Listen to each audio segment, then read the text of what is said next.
ছাত্ৰ-ছাত্ৰীসকল ইতিমধ্যে তোমালোকে অষ্টম শ্ৰেণীৰ প্ৰথমটো পাঠ দ্য প্ৰিন্স অফ পানী দিহিঙৰ এক্টিভিটিজ 1, 2, 3 আৰু 5C জানিলা। আমি আজি দ্য প্ৰিন্স অফ পানী দিহিঙৰ এক্টিভিটিজ 4 আৰু 8C আলোচনা কৰিম। এক্টিভিটি 4ত তোমালোকক এটা সামাৰী লিখিবলৈ দিয়া হৈছে। তোমালোকে নিশ্চয় কবিতাৰ সামাৰী লিখি পাইছা, কিন্তু তোমালোকে সামাৰী মানে কি বুজি পোৱানে? Summary is a brief statement or account of the main points of something. অৰ্থাৎ কোনো লেখনিৰ মূল আৰু সাৰগৰ্ভ অংশখিনি চমুৱাই লিখাই হৈছে সামাৰী বা সাৰাংশ। সাৰাংশ লিখাৰ নিয়ম: It should be in the form of a paragraph. অৰ্থাৎ সাৰাংশ সদায় এটা পেৰেগ্ৰাফত লিখিব লাগে। A summary contains only the ideas of the original text. অৰ্থাৎ সামাৰী লিখোঁতে অৰিজিনেল পাঠটোৰ মূল কথাখিনিহে চমুকৈ লিখিব লাগে। It should be written in your own words using relative clues. প্ৰয়োজনীয় ক্লু ব্যৱহাৰ কৰি এটা সামাৰী সদায় নিজৰ ভাষাত লিখিব লাগে। ছাত্ৰ-ছাত্ৰীসকল, স্কুল খুলিলে আমি আকৌ সামাৰী ৰাইটিঙৰ বিষয়ে আলোচনা কৰিম। এতিয়া আহাচোন আমি এক্টিভিটি 4 আৰম্ভ কৰোঁ। তোমালোকে কিতাপখনৰ পেজ নম্বৰ 13 উলিয়াই লোৱা। ইয়াত দিয়া আছে read the following, use the clues to write a summary of the situation of Pani Dihing to be published in the local newspaper. Give a suitable title. তলত দিয়া পইণ্টবিলাক পঢ়া আৰু এই ক্লুবিলাক ইউজ কৰি লোকেল নিউজ পেপাৰত প্ৰকাশ পোৱাকৈ পানী দিহিঙৰ পৰিস্থিতিটোৰ ওপৰত এটা সামাৰী লিখা। সামাৰীটোৰ এটা টাইটেল দিবা। মই পইণ্টবিলাক পঢ়ি দিছোঁ, তোমালোকে মন দি শুনি যাবা।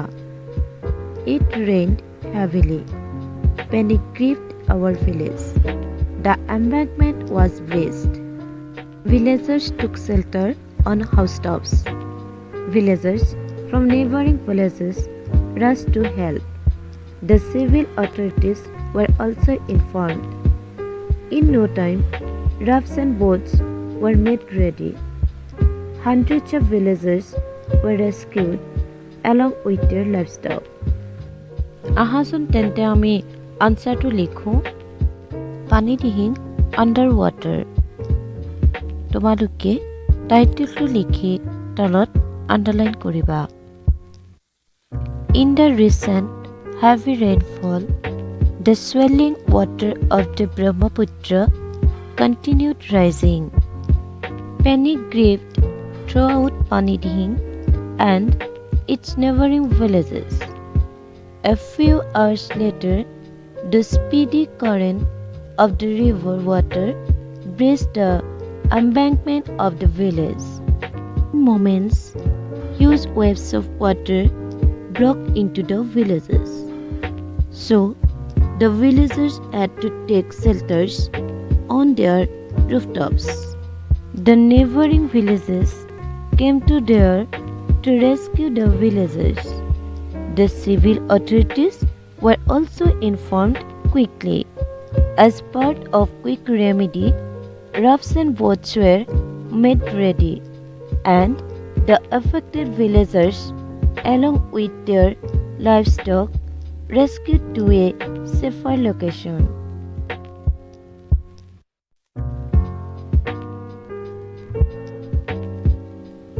ছাত্ৰ-ছাত্ৰীসকল, এয়া আছিল এক্টিভিটি 4ৰ আনচাৰ। তোমালোকে আনচাৰটো নিজৰ বহীত লিখি ল'বা। এতিয়া আমি এক্টিভিটি 8C আলোচনা কৰিম। ইয়াত তোমালোকক এটা ৰিপৰ্ট লিখিবলৈ দিয়া হৈছে। তোমালোকে ৰিপৰ্ট ৰাইটিং কি বুজি পাইছানে? তোমালোকে নিশ্চয় নিউজ পেপাৰ পঢ়া। এই যে নিউজ পেপাৰত আমি যিকোনো নিউজ পঢ়িবলৈ পাওঁ, এইবিলাকেই হৈছে এটা ৰিপৰ্ট। অৰ্থাৎ কিবা এটা কাৰ্য বা ঘটনাৰ বিষয়ে তথ্য প্ৰস্তুত কৰাকে ৰিপৰ্টিং বোলা হয়। A report is a brief account of an event that has already taken place. ইতিমধ্যে ঘটি যোৱা যিকোনো এটা ঘটনাৰ চমু বিৱৰণী হৈছে এটা report. Format of A news paper report. Headline. তোমালোকে প্ৰথমে ৰিপৰ্টটোৰ এটা হেডলাইন লিখিব লাগিব। বাইলাইন। বাইলাইন মানে হৈছে যাৰ দ্বাৰা ৰিপৰ্টটো প্ৰকাশ কৰা হয় তেওঁৰ নাম। সাধাৰণতে পৰীক্ষাত লিখিবলৈ দিয়া ৰিপৰ্ট ৰাইটিঙত নামটো দিয়াই থাকে, তাত তোমালোকে নিজৰ পৰিচয় দিব দৰকাৰ নাই। Place and date. ইয়াত তোমালোকে ৰিপৰ্ট ৰাইটিং লিখাৰ ঠাই আৰু তাৰিখ উল্লেখ কৰিব লাগিব। Account of the event in detail. ইয়াত তোমালোকে ঘটনাটোৰ সম্পূৰ্ণ বিৱৰণ লিখিব লাগিব। Points to remember. Mention the place, date, time and other relevant facts about the event. Report লিখিবলৈ যিকোনো ঘটনাৰ ঠাই, তাৰিখ, সময় আৰু ইয়াৰ লগত জড়িত কিছুমান তথ্য উল্লেখ কৰিব লাগিব। Write in past tense. Report সদায় পাষ্ট টেন্সত লিখিব লাগিব। স্কুল খুলিলে আমি আকৌ এই বিষয়ে আলোচনা কৰিম। আহাচোন তেন্তে আমি এতিয়া এক্টিভিটি 8C আলোচনা কৰোঁ। তোমালোকে কিতাপখনৰ পেজ নম্বৰ 17 উলিয়াই লোৱা আৰু 8C কুৱেশ্যনটো চোৱা। Imagine you are Khoghen, working with your partner, writing newspaper report on the floods and how they affected the lives of the people in your village and the neighboring villages. ইয়াত তোমালোকক নিজকে খগেন হিচাপে কল্পনা কৰিবলৈ দিয়া হৈছে, অৰ্থাৎ তোমালোকে বাইলাইনত খগেন নামটো দিব লাগিব। তোমাৰ বন্ধুৰ সৈতে লগ লাগি বানপানী আৰু বানপানীৰে তোমালোকৰ গাঁওখনৰ লগতে ওচৰ চুবুৰীয়া গাঁওবোৰত কেনেদৰে প্ৰভাৱ পেলাইছিল তাৰ ওপৰত এটা নিউজ পেপাৰ ৰিপৰ্ট লিখা। Your report should include the following. তোমালোকৰ ৰিপৰ্টটোত তলত দিয়া পইণ্টবিলাক থাকিব লাগিব। The headline, the deadline, where and how the floods occurred, damages caused to life and property, how the people of the village responded to the crisis, how rescue operations were carried out, where relief camps were set up, how many people were shifted to the relief camps, what steps the government took to provide relief and rehabilitation to the people. Use information given in the lesson to complete your report. উল্লেখ কৰা পইণ্টবিলাকৰ উপৰিও তোমালোকৰ কিতাপৰ information ব্যৱহাৰ কৰি ৰিপৰ্টটো সম্পূৰ্ণ কৰা। চোন তেন্তে আমি আনচাৰটো লিখোঁ। Flood of Panidihing. Panidihing 11th July. In the recent heavy rainfall, the village of Panidihing submerged under the overflowing water of the river Brahmaputra.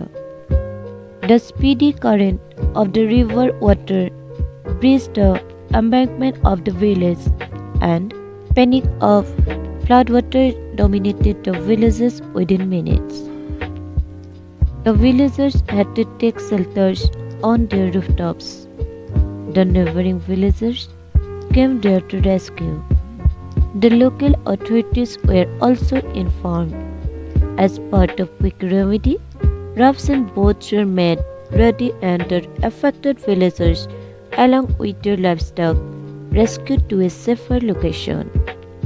Later, the high school of the village was converted to a temporary relief center. More than 250 villagers had taken shelter there. The district administration responded to the situation rapidly and supplied food and items and other necessary relief materials there. The government has ensured the villagers that a quick rehabilitation program will be launched soon after the floodgates over, reported by Khagen. ছাত্ৰীসকল এই ভিডিঅ'টোত তোমালোকে সামাৰী writing আৰু report ৰাইটিঙৰ বিষয়ে জানিলা। তোমালোকে এই প্ৰশ্নকেইটাৰ উত্তৰ নিজৰ বহীত লিখি ল'বা। ধন্যবাদ।